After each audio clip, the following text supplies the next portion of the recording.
महासागरामध्ये अल निनो सक्रिय झालेला आहे। अमेरिकी हवामान संस्था नोआनं ही पुष्टी केली आहे।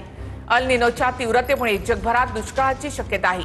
अल निनोच्या पार्श्वभूमीवर टास्क फोर्सची स्थापना करण्यात आल्याचं मुख्यमंत्री देवेंद्र फडणवीस यांनी म्हटलं।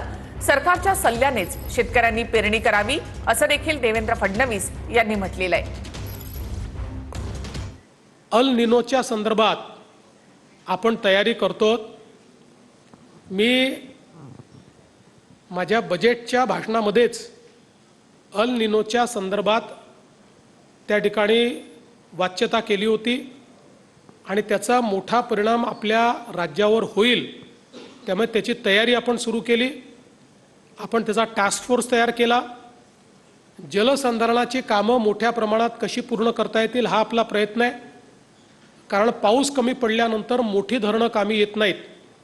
पाऊस कमी पडल्यानंतर जलसंधारणाची छोटी स्ट्रक्चर्सच कामी येतात, त्यामुळे त्याच्यावर खूप मोठ्या प्रमाणात आपण भर दिलेला आहे। राज्य सरकारच्या ॲडवायझरीवर आधारितच जर शेतकऱ्यांनी पेरणी केली तर दुबार पेरणीची वेळ येणार नाही। नेहमीच्या पद्धतीनं पेरणी केली तर पावसाच्या अभावामुळे पेरण्या वाया जातील आणि दुबार पेरणीची वेळ येईल।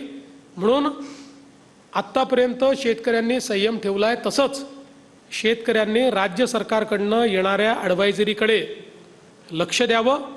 राज्य सरकारच्या ॲडवायझरीवर आधारितच जर शेतकऱ्यांनी पेरणी केली तर दुबार पेरणीची वेळ येणार नाही।